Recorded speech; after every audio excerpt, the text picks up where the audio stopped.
jeans and muscle. No shit, Sherlock. Maybe don't dip your nib in someone else's ink. How she wanted to gouge people's eyes out. Are we surprised? Ribs and a shirt. I know, right?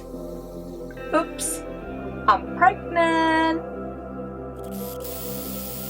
Drove over to Meagan's, and as you remember, it's literally just a few minutes away. He then attached a cinder block around Gregory's neck. What a dick. How she hated her kids, and shoots Gregory multiple times. They open it up. You deal with the body. Meagan stood right next to them while they were doing it. Continued to strap, wrap and zip tie Gregory up. Could have been maggots that had eaten through the arm.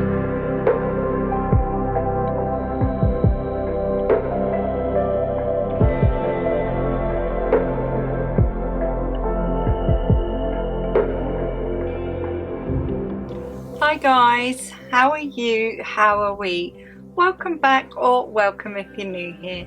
If you're new here, I'm Victoria and I love all things sewing, all things true crime.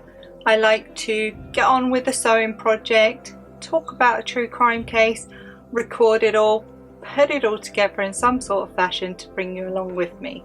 So today I'm going to be making a pyjama set, so shorts and vest. PJ set. It's really hot here in the UK, so I figured why not? This would be a perfect chance. I've actually never made shorts. I've made trousers, dresses, vests, shirts. I've made a few things, but shorts I've never made, and I really overcomplicated it in my head.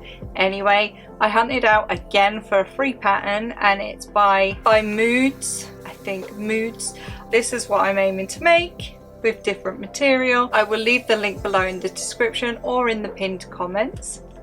This will be the material I'm using. I don't know if I've said it before, but I thrift all my material. So this was a duvet cover for a single bed. I think it was single or a double. I bring it home, give it a good wash, and give it a new lease of life. So with that being said, grab yourself a cup of tea. You know it's gonna go cold, and let's jump right in.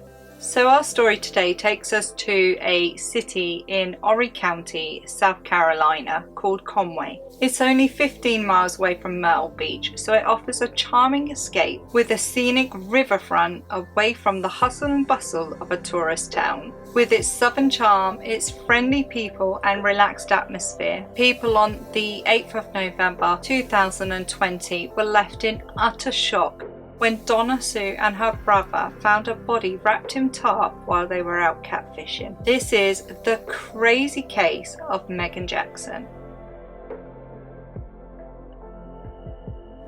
Meagan Jackson, 40, was with her boyfriend Gregory Rice for 16 years, and they had 4 children together.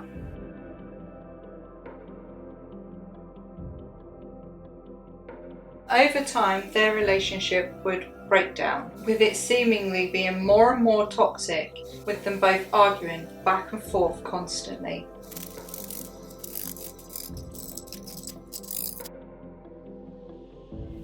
So in November 2019, they both decided, rather than the children being surrounded by the constant fighting and toxicity, to mutually separate and live in separate homes. This meant that Meagan would have the children through the week and Gregory would have them at the weekend.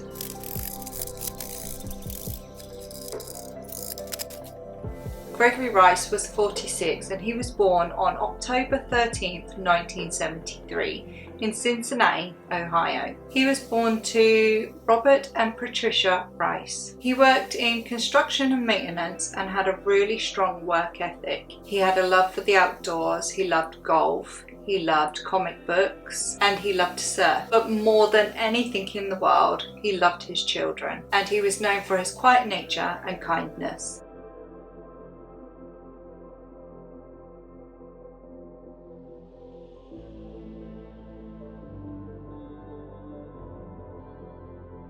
Meagan was a subcontractor working as a body transporter. Now, this meant she would often be at crime scenes or places where people have passed, and she was the one in charge of taking their bodies to either a funeral home or the morgue. And it was during this time that she met Christopher Dontel. He too was a body transporter, but had recently just accepted a job as the deputy coroner. So he was the one then training Meagan up for the job. His job, I guess you could say. Yeah, his job. Chris at the time was married to his wife Erica, and they had 2 children together. And due to him accepting the job as deputy coroner, him and his family went on a celebratory lunch date, and they thought it would be nice to invite Meagan along too. The restaurant bar that they went to was Chris's regular, and he was really quite well known there. He would often go there. It was close to work. It's where he would pop in for drinks. It was his jam. And it was on this celebratory lunch that, even though his family was with him, Meagan got really drunk, like hammered, wasted drunk, which was really weird because he had his family with him and he's her boss, so to speak. Chris found over time that Meagan would just find ways to always be near him, always be around him. And this didn't exclude his favourite restaurant either. He would start noticing that she was always there, and it was becoming her regular spot too. And he noticed that she would often already be in there when he arrived, sitting at the bar, drinking alone. And then one night in 2019, she was already in there, and she finished up her drink, paid her tab, and said to Chris, "Can you come outside a minute? I've got something I want to tell you." So Chris follows along, and she starts getting in the car, and in her work car, and she says to Chris, "Pop in." So Chris is a little confused, but he pops in, and then she starts driving the work van. The difference between a van and a car is very important in this story. So she popped in her work van. Chris tells Chris to pop in the passenger side. Chris does, confused, and she starts driving round to the back of the restaurant car park, so out of sight and out of the way. Chris was a bit perplexed, he's a bit taken back, and he's asking what's going on. And this is where she says to Chris, "Have you ever cheated on your wife?" And Chris says no. And she says, "Well, you're about to." With that, she climbs over the center console and straddles him, and then starts forcefully kissing him. Chris pushes her off. He's like, no. Well, that's what he says he did. But we'll go with it. He pushes her off. And it is said that after that, for days and days after that Meagan would often tease him and say that nobody has ever rejected her before. No one has ever refused her before. But Meagan also knew that Chris and his wife Erica were going for a really rough patch. Erica had not long given birth to a newborn. They were struggling financially. It was during COVID times. She'd left a job to start working in another job, and the pay was a decrease. They were struggling financially. Chris's other business, his maintenance business, because he did maintenance on the side, was struggling because of COVID times, and they were generally just in a rough patch. But Meagan knew this, because Chris and Meagan often were on call together. They often worked close together. Coroner and a body transporter. They tend to go hand in hand. So Meagan would often talk to Chris about how Gregory was really abusive and a druggie and would take hard drugs and was generally just a really horrible, violent man. And Chris would in turn also talk about his marriage and how much they were struggling and how he was finding it hard. So Meagan used this opportunity. She taunted him and she kept pursuing him until he finally gave in, and that's when the full-blown affair started. It wasn't long after that Meagan moved into Chris and Erica's neighborhood. It was Christmas 2019, and she moved so close it was literally only 2 to 3 minutes walk away from each other's house. And it was here that Meagan befriended Erica. She got really close to Erica, almost infiltrated her life.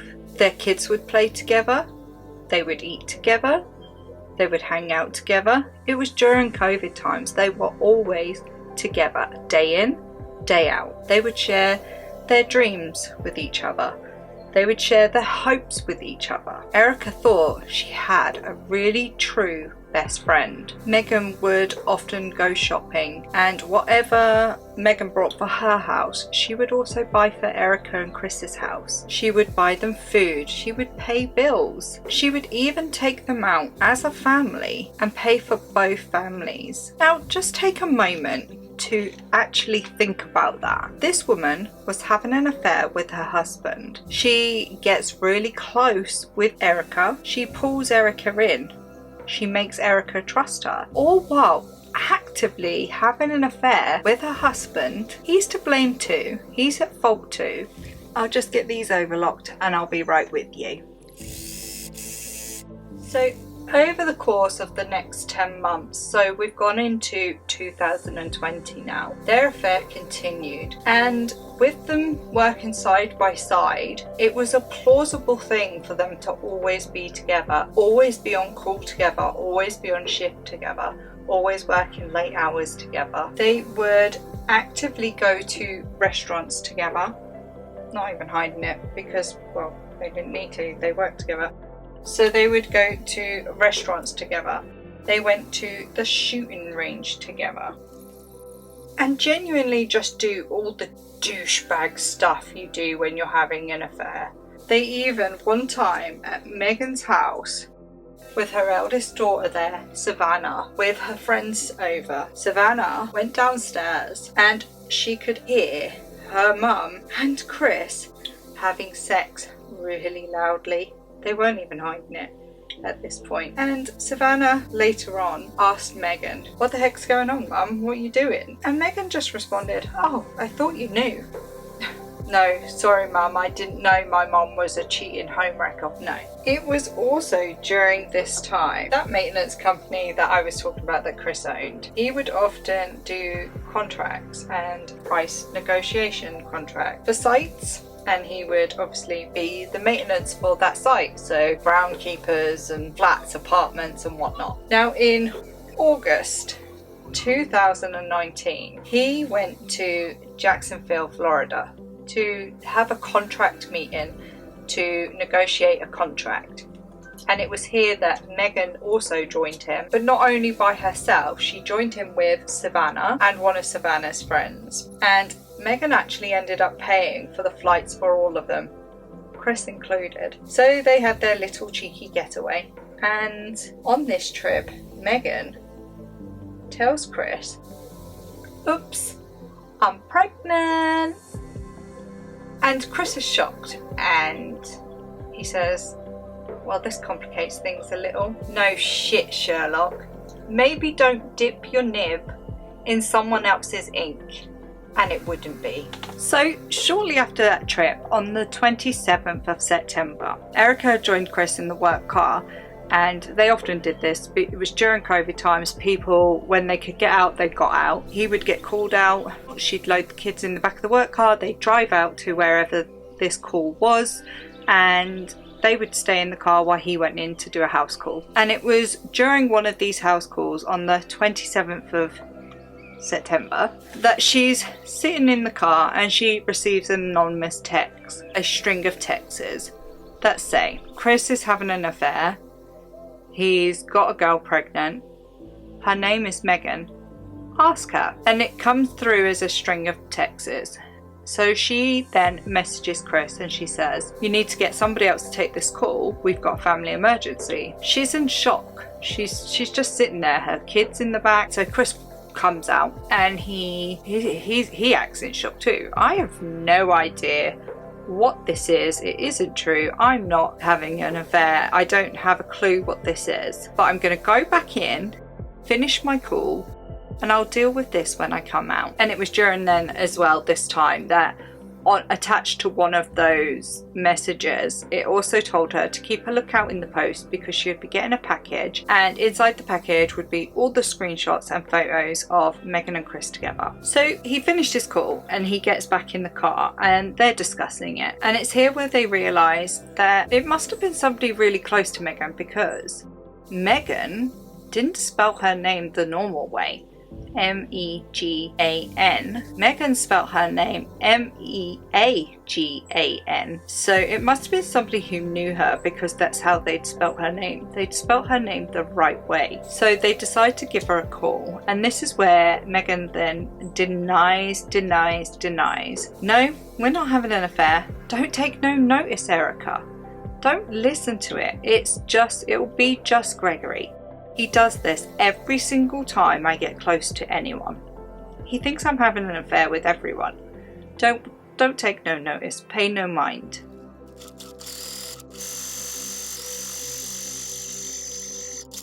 So understandably, shortly after this, Erica and Meagan's friendship was quite strained. And sure enough, shortly afterwards, a package did arrive in the post for Erica. It was addressed to Erica from a school she no longer worked at, so Chris was able to spot it and know that this package was the package. He intercepted it, he opened it up, and sure enough, there was just pages and pages and pages of screenshots of their messages together, their conversations together. And there was also pages and pages and pages of pictures of them both together, with him sleeping with them together. And so he scrambled that all up, popped it in his car, drove over to Meagan's, and as you remember, it's literally just a few minutes away. Drove to Meagan's. Here, you take this, you hide this. I've been able to rescue it. And Meagan reassures him again, don't worry, it's just Gregory, don't worry, don't stress about it. October 2nd comes around and Meagan, she sends a text saying that Gregory is threatening to get in touch with Erica and expose their affair. And this is where the text thread between Christopher and Meagan show that they do want to do Gregory harm. With Meagan saying, I'm all for popping a tyre or cutting a brake line, and Christopher responding, unfortunately, now so am I. What a dick.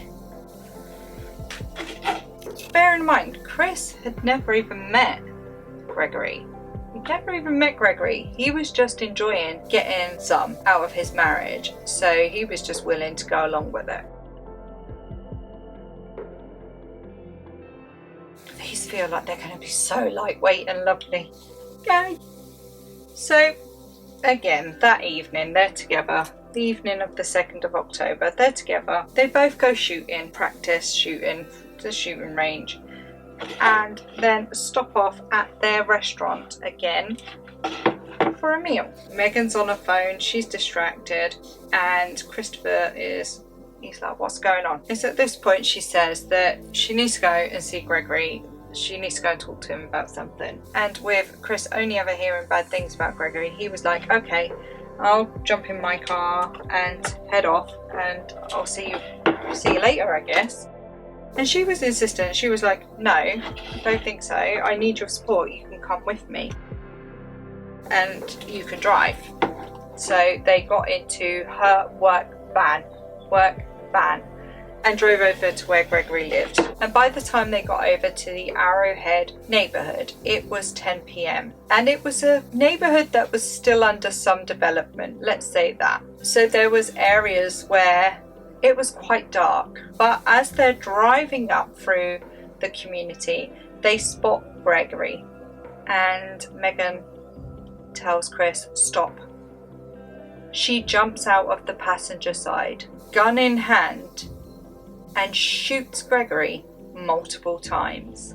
Chris in utter shock, Meagan shouting at him, help me now, help me get this body picked up and put in this van. Chris runs round and helps lift Gregory's lifeless body up and places him in the back of the van. Chris then drives to Myrtle Beach Funeral Home. He drives around the back where the roller shutters come up. He backed the van into the garage area, and inside there is a cooler. They open it up with the back of the van open, the cooler open. They grab a sheet from the embalming room and they wrap Gregory's body in it and then put him in the cooler. They put a tag on him saying hold for the coroner and shut Gregory in the cooler. And as you can imagine, while Chris was doing all of this, he was clumsy, he was shaking, and Meagan just kept screaming at him, are you stupid? Are you stupid? She then threatened Chris that if he dared tell anyone, she would kill him too. She told him that they couldn't be apart that night and that they needed to stay together. He needed to stay right beside her. Chris, petrified, complied.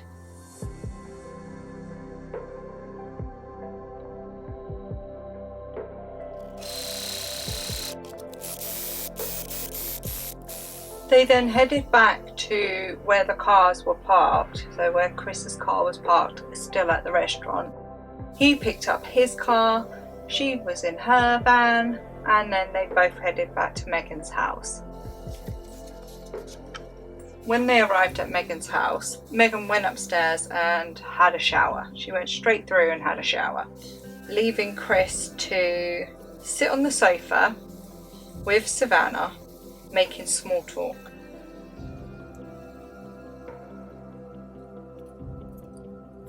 Chris was still on call, so he'd got a call out, and he had to stay with Meagan. So Meagan was like, I'll come with you. I need to go to the funeral home and pick up some of Greg's belongings. So he did the call and then drove back to the funeral home, and Meagan went inside while Chris stayed outside. So while Chris was outside, he spotted like two people just hovering, but he spotted them hovering round the back, which is really unusual. People didn't go round the back of the funeral home because it was for the funeral cars and body transporters.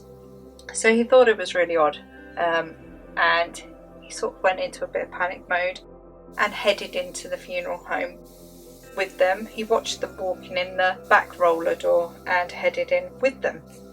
And he sort of made small talk with them, and they headed off into the embalmment room. They were trade embalmers. So this sent a bit of panic between Chris and Meagan, and Meagan was like, you need to deal with this body. You deal with the body. They got back in the car and went to back to Meagan's house, and Chris spent the night there with Meagan. They woke up in the morning the next day, and Chris said Meagan was acting really nonchalantly, as if nothing had happened. And when he sort of addressed it with her, she said, well, I need to stay normal for the kids. I need to act normal for the kids. Everything needs to remain normal for the kids. So she got the kids, rounded them up, and headed over to Gregory's flat apartment. Only Savannah, the eldest daughter, noted that this was really odd because she never took the kids over there. Gregory always came over to pick them up, and he did that so he got to speak to Savannah, because Savannah didn't go over to Gregory's house, so he was going to be missing that opportunity, and she just thought it was really odd. It was noteworthy in her eyes. Now when Meagan got there, she rushed ahead with the kids still in the car. She rushed ahead and hid Gregory's wallet and his keys in the porch area. In the porch was a chair that I guess Gregory would go out and smoke on, and she rushed ahead of the kids and stuffed his wallet and keys down in the chair. And then the kids caught up with her, and they were knocking on the door for their dad. Meagan stood right next to them while they were doing it. Only the dad didn't answer the door, obviously. So Meagan was like, have a little look around, see if you can see anything. So the kids started having a little look around, and while the kids were having a look around, Meagan went up the street to where she shot Gregory and picked up all the shell casings. She came back to join the kids in the search, only the kids had already found Gregory's keys and his wallet. Acting concerned, Meagan then called the police for a welfare check. She needed police to come and do a welfare check on Gregory. She found his keys. He hadn't responded in opening the door. Can you come and do a welfare check? So officers arrived. They opened up the apartment and they went in and had a check. But they also invited Meagan in to have a check too. Nothing seemed out of the ordinary. There was no forced entry, there was no signs of anything out of the ordinary. So officers told her that she can do a missing persons report if she was still worried, but she chose not to do it right there and then. And obviously with Chris and her still working that day and her babysitter now gone, Gregory, she had to rely on Savannah to babysit the kids while they went back off to work.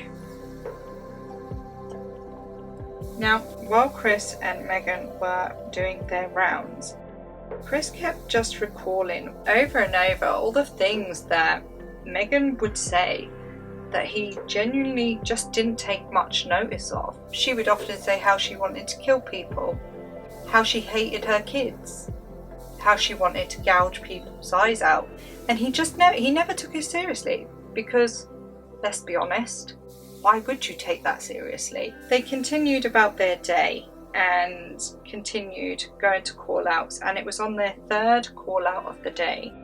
As Chris got into the car, Meagan told Chris that she was having an active miscarriage, and then they headed into the house that they were called out to. She went to the bathroom and she was in there for about 20 minutes while Chris was just out front doing what he needed to do. When Meagan come back out of the bathroom, she simply turned around and said to Chris, "It's a good day for you today. A dead Gregory and a miscarriage." And then just walked back to the car and got in. It was later that evening that Chris then went to Lowe's home improvement store. He didn't know what he needed, he just knew he had to get anything that he thought made sense to be able to get rid of a body. So that meant he got ratchets, straps, zip ties, tarp, cinder block, and he went through the till, brought it all, and headed back to the funeral home. Again, done it wrong. Wouldn't be a So True crime session if I didn't have to unpick. Let's get it unpicked and let's crack on. Chris then, with the supplies in hand, went back to the funeral home. He parked up, he backed his car into the roller door and opened the cooler. He then went to the back of the van and brought out the transportable stretcher, so a stretcher that folds open and shut, that's easy to transport. He then laid the tarp on top of that, and with Gregory already in the sheets, pulled Gregory onto the tarp, onto the stretcher. Once he was in the tarp and on the stretcher, he strapped him in and then put him in the back of the van. Chris then drove around frantic. He drove around wondering how he could possibly get out of this, how he could possibly do it and still keep himself and everyone safe. He didn't know. He was in a panic. He couldn't understand what had happened. He just kept going over and over everything that had happened.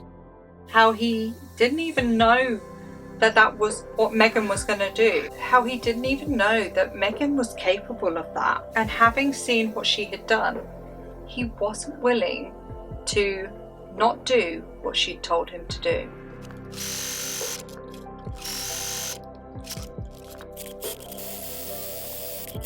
He parked up at the Little PD River. It was now early hours of the morning on the 4th of October. He went to the back of the Explorer and continued to strap, wrap and zip tie Gregory up. He then attached a cinder block around Gregory's neck, pushed him over the bridge and into the river. Now, while this was all happening, back home, Meagan had got home and Savannah was stressed. Her siblings had been playing up, and so Meagan then told the siblings off, sent them off to bed. Sitting down after having a few drinks, said to Savannah, I hope what happened to their dad doesn't happen to them. I genuinely think if she hadn't been caught for this, she would have done something to her kids. Chris then headed right back to the house, and as he walked in, Meagan stood up, looked at him and said, have you done what you were meant to do?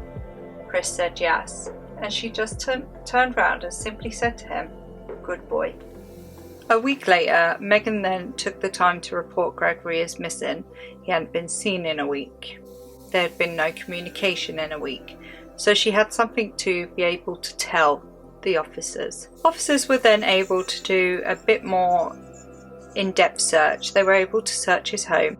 They were able to search his car. They were able to check his bank statements to see if there had been any recent bank transactions. And it was due to this that they started looking through phone records. And with looking through the phone records, they could see the hostility between himself and Meagan. So this then placed Meagan in the detective's eyes as a suspect. So they then put a search warrant out for Meagan's two phones, her work phone and her personal phone, and she quite happily gave them over and gave the passcodes over to them too. Through looking through her phones, both phones, they learned that Meagan was having an affair with Chris, and so they wanted to speak to Chris. But when they spoke to Chris, Chris stuck to the exact same story that Meagan had told him to say. He stuck to it. There was no change. He was solid, steadfast, stuck to it. So then they went to talk to Erica. And this is where Erica had told them about the anonymous text that she had got. She told them how it had come through in stages, how they'd spelt Meagan's name right, but that she also was calmed by Meagan because Meagan had told her it was from Gregory. Officers left to make more inquiries and time was passing on. They were waiting for results to come back. They were waiting for search warrants. They were waiting for data to be extracted. But one thing they knew for sure was Meagan and Christopher were high up on the suspects list for missing Gregory.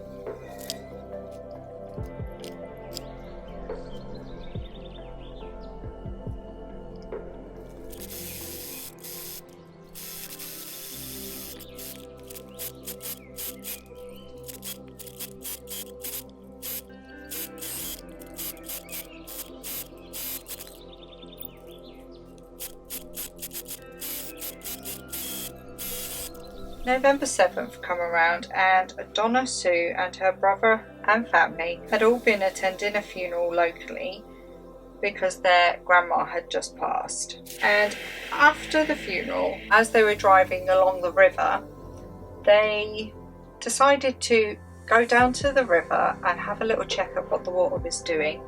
They were local to the water. They often, most weekends or every other weekend, would go down to an area called the Pitts Landing. It was an area where they could go down and they would do some catfishing. So they decided, while they were all feeling a little bit low and a little bit glumped, to head down to the water, see what the water was doing. So when they went down there, they went down, looked at the water and decided they were gonna go back, get the boats and come back for the evening to do some catfishing. So they got some friends and headed back to the water with the boats, and it was quite late at this point. but they got in the boats and started setting out the lines. Now, I know nothing about catfishing and I know nothing about fishing, but Donna Sue states that you lay the lines and you have to keep checking on them throughout the evening. It's very time sensitive, so you have to keep going in and out to keep checking on them throughout the evening.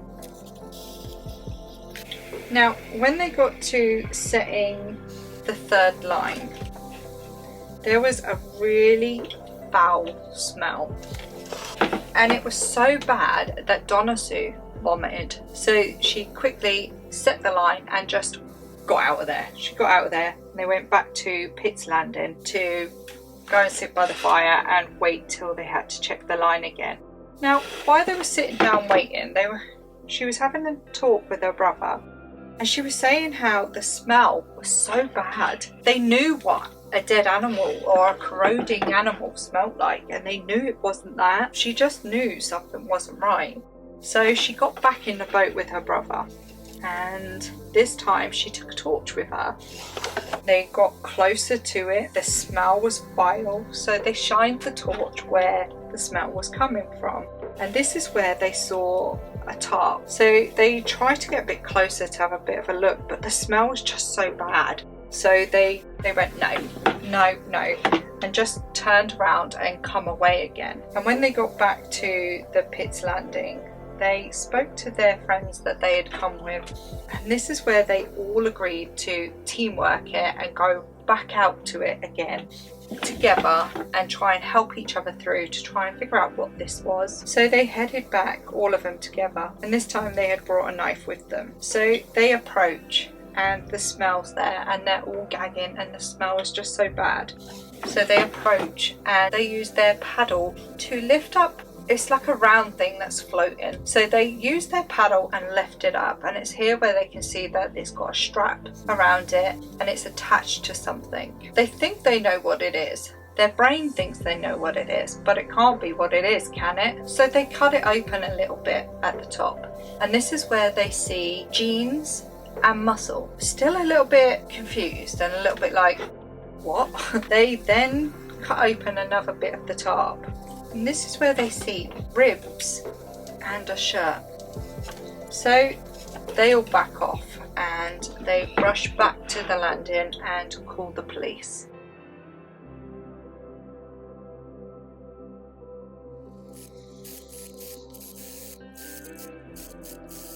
So officers then arrive and then they pull the body out of the water. Gregory's body was wrapped in a tarp, in sheets. He had zip ties on him, straps on him, and a cinder block still attached around his neck. All the things Chris had brought from Lowe's. When they removed his body from the tarp, the straps and everything else, they could see that he had gunshot wounds. Once they confirmed it was Gregory, they then put a search warrant out on Meagan's house and went over to do that search. While they were there, they could see signs of child and neglect. They could see that the children were locked in rooms with electric padlocks that were broken, so they couldn't get out. They had little to no light. They had to urinate in jars and they were malnourished. So Meagan was then arrested for that. But it was also during this search that they found at the back of her wardrobe, closet if you will, an empty .22 caliber gun box. There was the box, but there was no gun. So they checked the box for a serial number and they found it. They sent out the serial number to get the registration of the gun, and it was confirmed that the gun actually belonged to Gregory. So if the gun belonged to Gregory, why was it at Meagan's house? This then led detectives to dive a little deeper.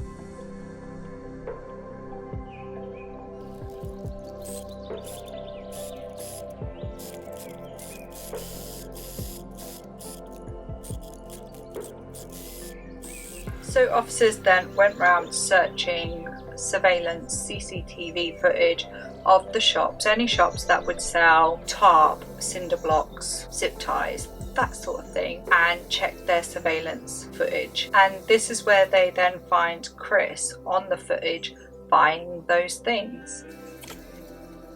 They then put out a search warrant for the funeral home, and they go inside, they have a look around, and this is where they see in the embalming room the white sheets with blue trim, the exact same ones that was wrapped around Gregory. They head outside. Back entrance was a zip tie, the same ones that was used on Gregory.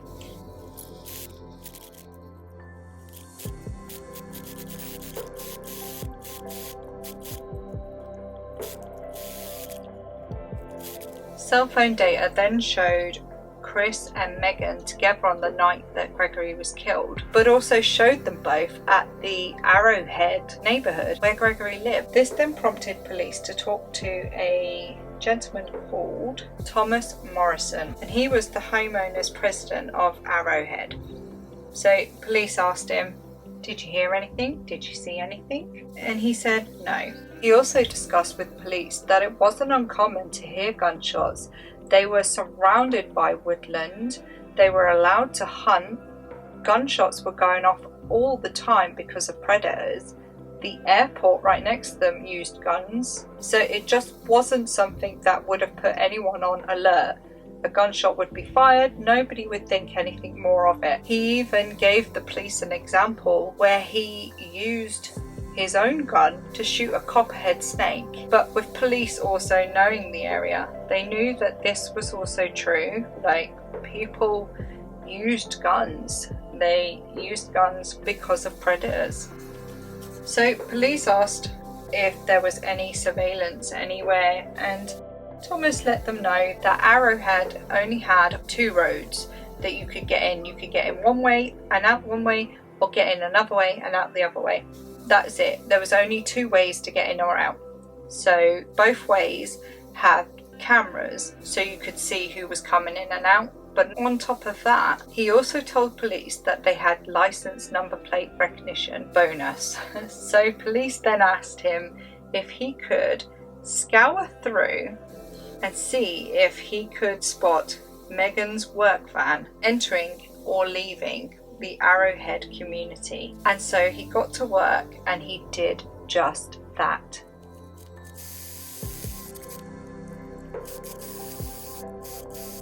When Thomas was scanning the footage, he was able to see Meagan's work van entering the Arrowhead neighbourhood at 10 p.m. and also had her leaving the neighbourhood at 10:06 p.m. A picture was building for the police. This then gave police a 6-minute window where Meagan and Chris would enter the neighbourhood, shoot Gregory, pick him up, get him in the van and leave. It seems like it wouldn't be a plausible timing, but they both did this for a living. They both lifted deceased humans and put them in a van. They were in and out within 6 minutes.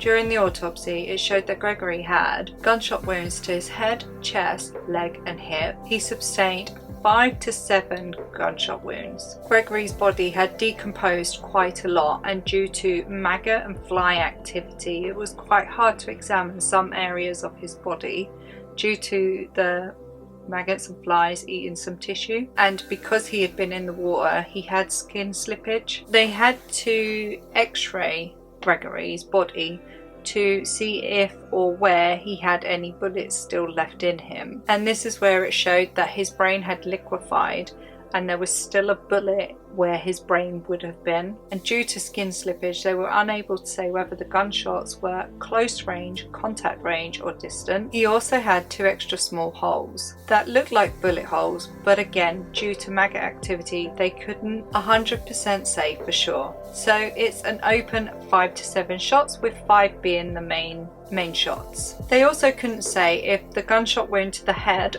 was the fatal shot or the gunshot wound to his chest. The gunshot wound through his chest had gone through the main artery, but where it had left the gap in the main artery, it could have been a bullet that had gone through the artery, or it could have been maggots that had eaten through the artery. So they actually couldn't say, but they did say either shot would have been fatal. The autopsy also stated that all his gunshot wounds were on his left side and he had no defensive wounds at all, so he didn't even know it was coming. Toxicology showed that he had no hard drugs in his system at all, not even slightly. He did have some marijuana, weed, pot in his system, but that was it. So the story that Meagan had told everyone that he did hard drugs was just a pure lie. They brought Chris in for questioning and he refused to step outside of the story that he'd told, the story that Meagan had told him to say. And it wasn't until he was alone with his lawyer that his lawyer actually asked him, why won't you say anything? They have all this evidence, what's going on?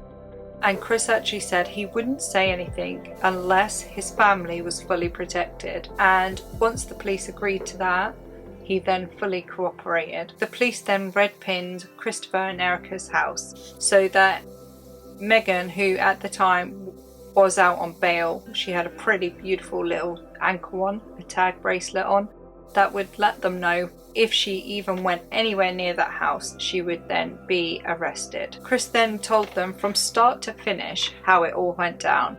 He told them how he felt coerced to do it. Chris explained where he put Gregory in the river, and phone records confirmed that he was actually in the area of where Gregory's body was recovered. He told them that they would never find the gun because Meagan had put it in the coastal waterway along with the shell casings and some of Gregory's other personal belongings. They did try to check and do DNA testing on Chris's car, but due to the nature of his job it was just impossible.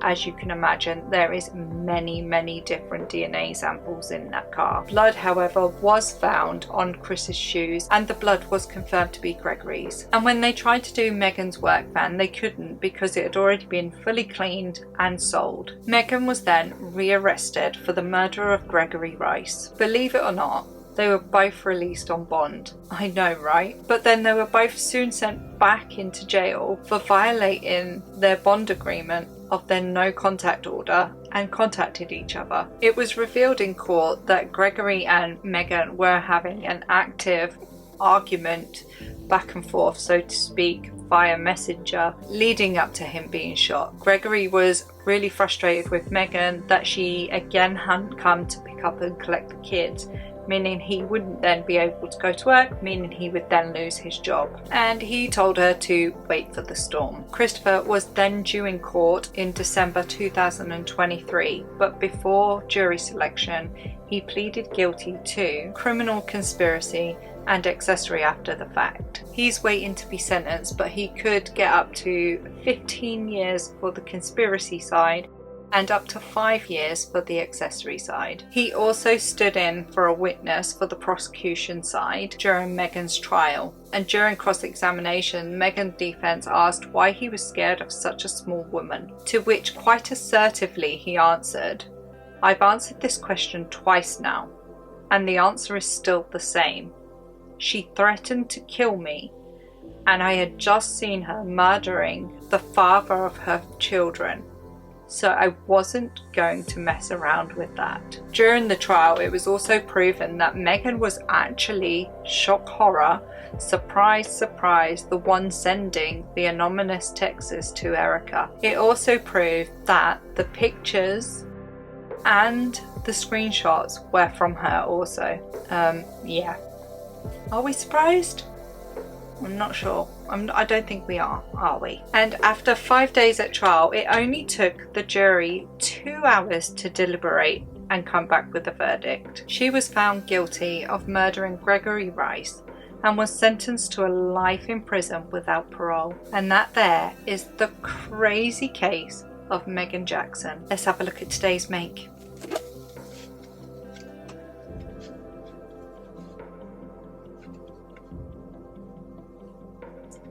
I really love this.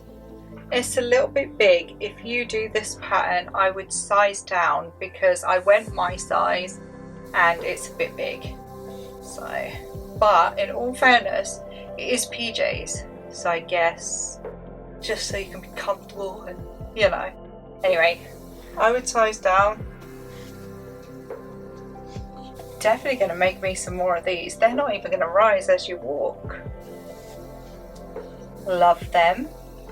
Love this. So again, I'll leave the link for this pattern in the description below, or I will pin it in the comments. It will be down there somewhere. And if you do the pattern, please let me know how you get on. So all that's left to do is bid you farewell. Take care of yourself, take care of others. If you like this video, give it a thumbs up and subscribe. And I'll see you back here again next week with a new project and a new case.